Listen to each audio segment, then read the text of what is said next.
Imagine if the government was a business. Would anyone buy their product? Anyone, even shop in their stores? Would you want any of them working for you, just based on their track records? So here's where it ends, though. Here's where Mother Nature's always been in play. The globe, governments of the globe have created just such a mess, failing at every inch of this journey. They've had to create $303 trillion in debt to function, and their way of managing a population, a country, the land, and all the issues. You look at corporations, and they just keep, the big ones keep seeming to do better and better. Once in a while, you have a Sears, and it falls off, and you have a GE, and it falls off, right? Falls on hard times.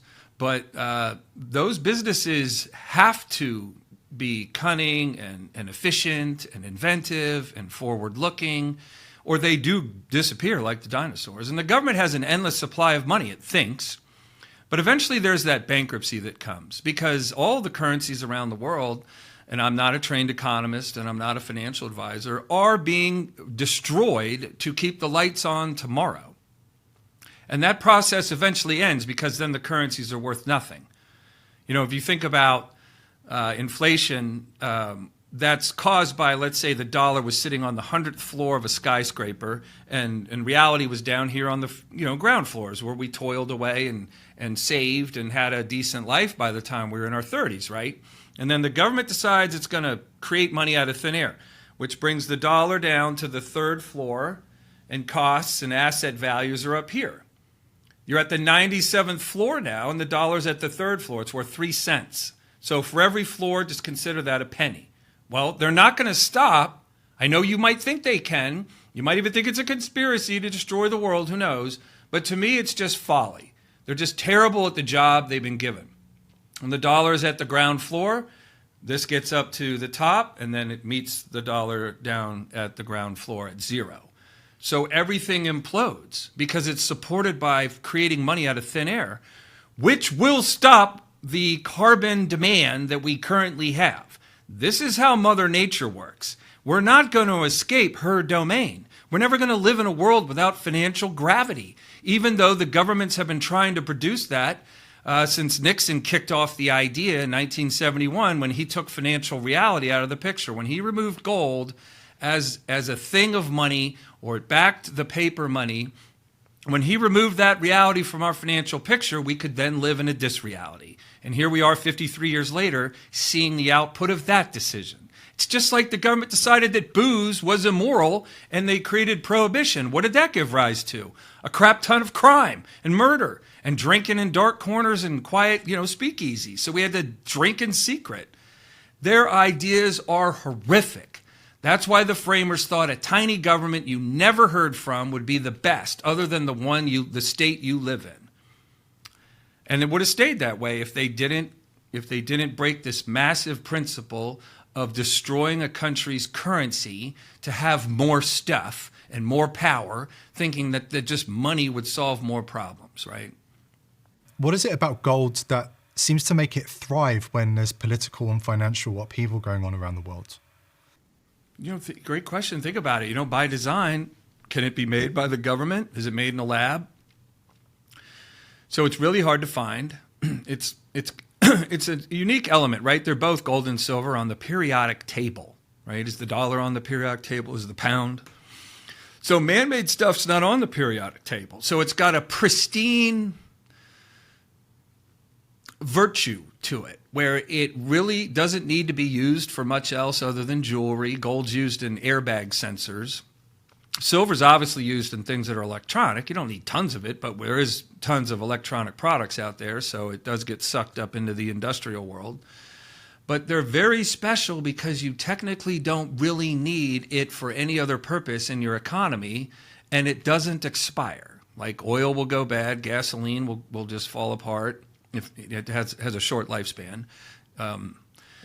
When you just think about how humanity has always said it's money, it's worked really well for 2,000 years. Now, it forced us to live within our means, right? So when you build a world that exceeds reality, the price of things, right? And you go through a crisis, just like there's fall and winter. I mean, a lot of folks like to think that we've escaped those cycles and seasons and we only live in spring and summer, spring and summer, spring and summer. Everything just keeps going higher. Everything just keeps going better. It does if you earn a good amount of money, but I bet there's 60, 70% of this country would describe struggling, and I bet 30, 40% of this country would just describe poverty. Like they just think America's a joke. I mean, we don't hear from them much. I wish that, media would just cruise through where all the struggling is to give a true picture back to Washington on just how terrible of a job they're doing. But gold's a trapped asset. And so as the man-made thing you're in starts to concern you, or even the system itself you think could fall apart and your money could be lost because it's in that man-made financial world, then what's the opposite of that? The real financial world, the one where you own the gold and silver, it's your financial property. So you're converting some rented space in a man-made financial world based in an asset the government is killing for something the government can't kill. And that's why the price rises as you head into tough times. And historically speaking, it skyrockets when you're in those tough times. And we're still in the headlines phase. The skyscrapers aren't falling over. The government hasn't gone bankrupt. The market is still, rising higher. Real estate values continue to climb. So we haven't even entered the events phase yet.